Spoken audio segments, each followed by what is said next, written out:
Oi, gente, tudo bem com vocês? Eu espero que sim. Hoje a gente vai para a aula de Guerra Fria. A minha última aula foi sobre União Soviética. É, essa aula vai ajudar muito. Se você já assistiu a aula, essa aula vai ajudar muito para entender a Guerra Fria mais facilmente. Até porque o fim da União Soviética foi motivo para o fim da Guerra Fria também.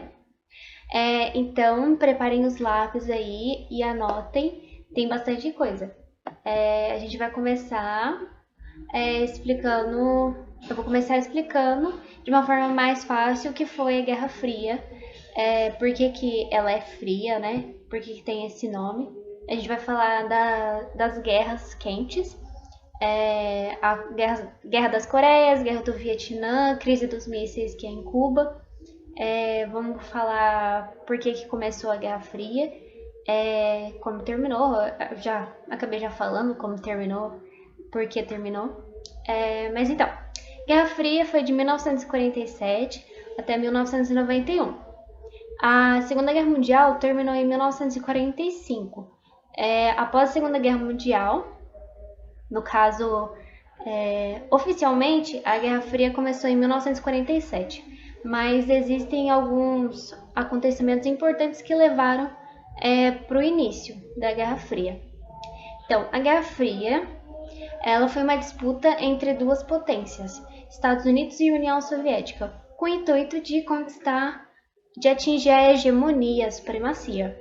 Era uma disputa ideológica, política e militar. Ideológica porque os Estados Unidos queriam a propagação, né, do capitalismo e a União Soviética do socialismo. E por que ela é fria?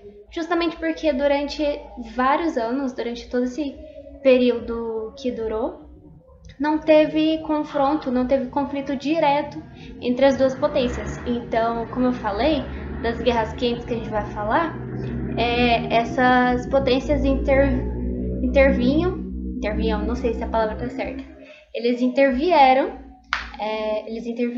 em outros conflitos, mas diretamente, assim, não teve confronto. Esqueci de tirar aqui. Então, início da guerra. Antes do seu começo oficial em 1947,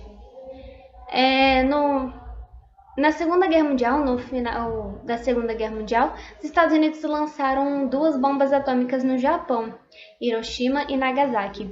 Mas isso não se tratava apenas da Segunda Guerra Mundial, né, para derrotar o inimigo.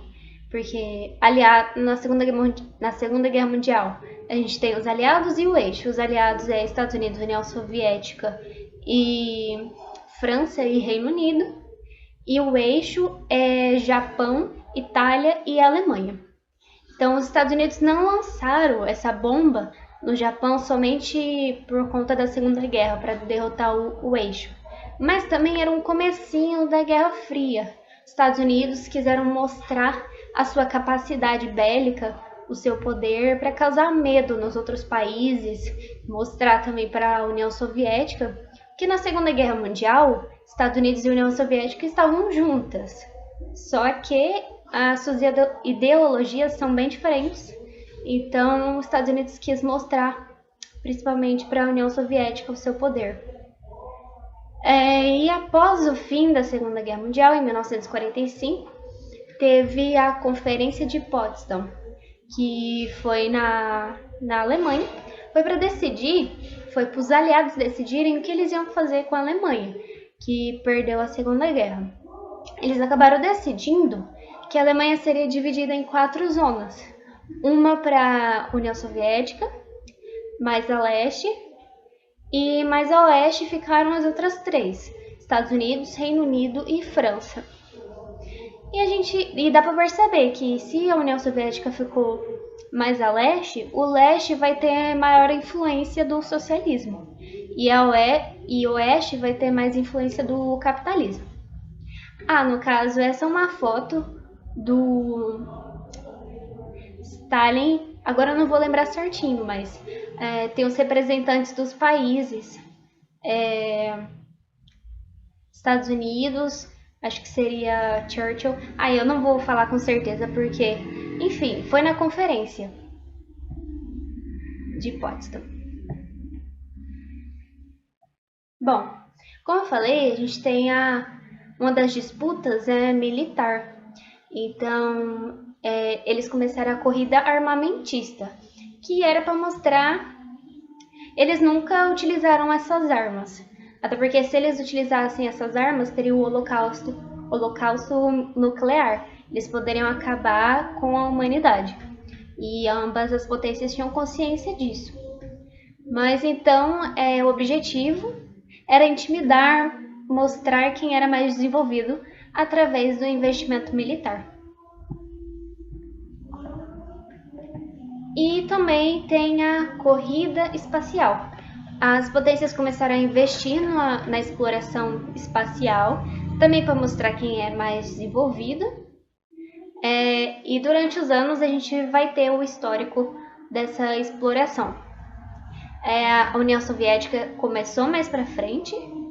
Eles foram os primeiros a colocar um satélite em órbita, que é o Sputnik, em 1957. Eu coloquei uma imagem aqui de Friends. Eu sou fã de Friends, não sei se vocês vão conhecer, mas esse é o Ross, que na série ele se veste de Sputnik pro Halloween. Mas enfim, só para trazer alguma coisa diferente. 4 meses mais tarde, os Estados Unidos colocam o Explorador em órbita, o primeiro satélite deles. E aí a União Soviética foi a primeira a levar um ser vivo, levou a cadela Laika, em 1957, e levou o primeiro homem ao espaço, Yuri Gagarin, em 1961. Agora os Estados Unidos, que estavam um pouco para trás, eles decidiram criar a NASA, muito conhecida hoje em dia, e eles falaram que ia enviar o primeiro homem à Lua. Então eles enviaram em 1969 Neil Armstrong.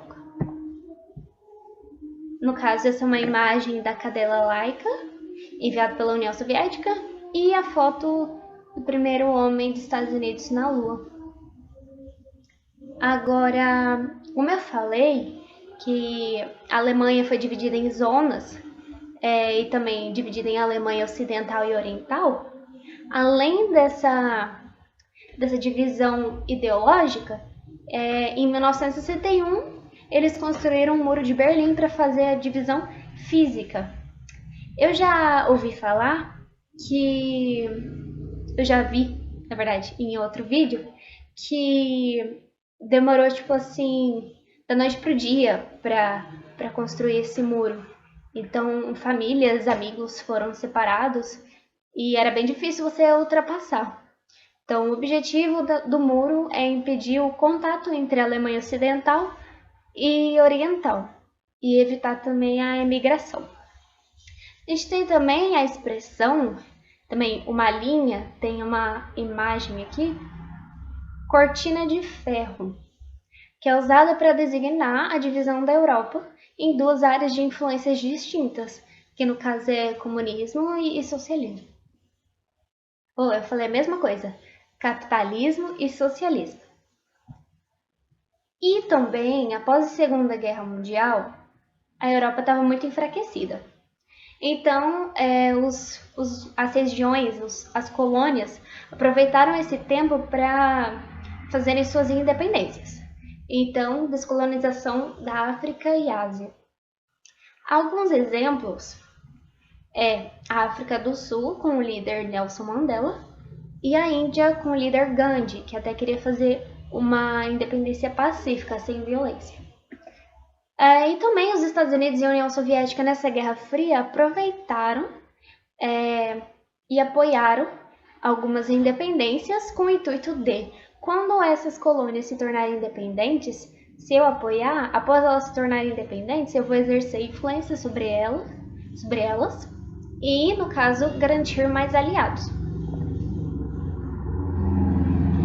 Bom, e para as potências conquistarem serem a melhor, para terem êxito nos seus objetivos, eles criaram alguns planos. Os Estados Unidos criou o Plano Marshall, que era dar uma ajuda econômica à Europa para reconstruir após a Segunda Guerra Mundial e também aproveitar para evitar a implantação do socialismo e garantir a implantação do capitalismo. E como resposta, a União Soviética criou a Comecon, que é basicamente o oposto. Então, é uma ajuda econômica vinda da União Soviética para a Europa, para ajudar a reconstruir e também garantir a implantação do socialismo. Aí, Estados Unidos criaram a OTAN, que é uma aliança militar e política entre os países capitalistas, significa Organização do Tratado do Atlântico Norte, e como resposta, bate e volta, a União Soviética criou o Pacto de Varsóvia, que é uma aliança militar entre os socialistas, os países socialistas. Esse é importante. Teve um período nos Estados Unidos de macartismo. Teve início por meio do senador Joseph McCarthy e é basicamente a perseguição de pessoas que tivessem ligação com o comunismo ou parecessem ter alguma coisa a ver com o comunismo. Então, era a perseguição de qualquer pessoa que parecesse simpatizante ao comunismo e eles investigavam casos de deslealdade por parte de cidadãos, funcionários públicos e organizações. Agora, as guerras quentes.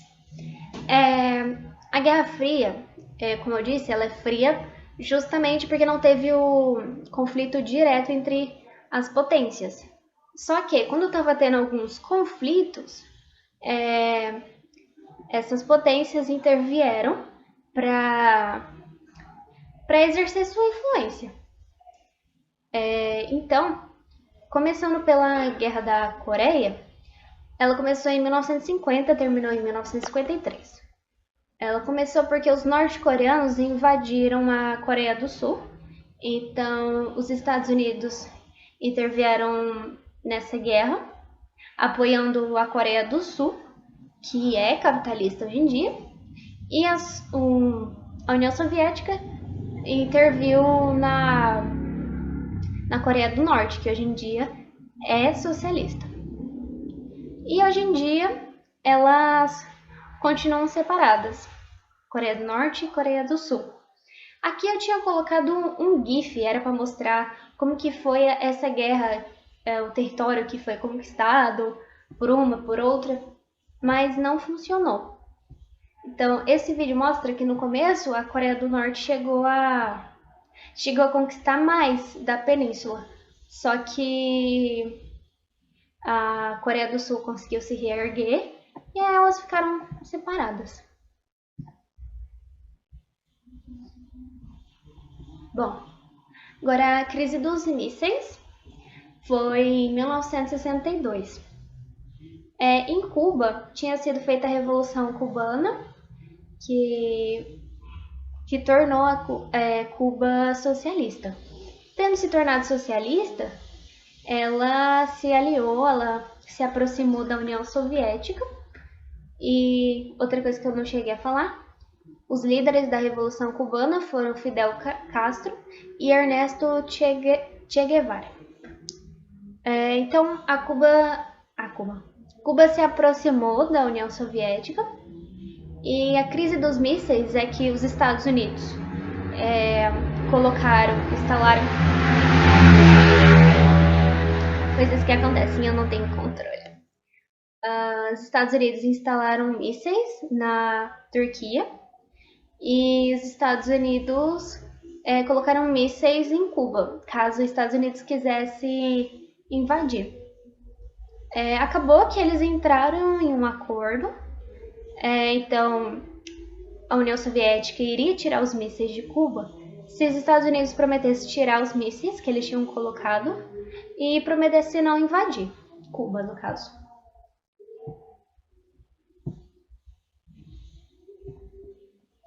E a última guerra, da qual os Estados Unidos não ganhou, mas vamos lá.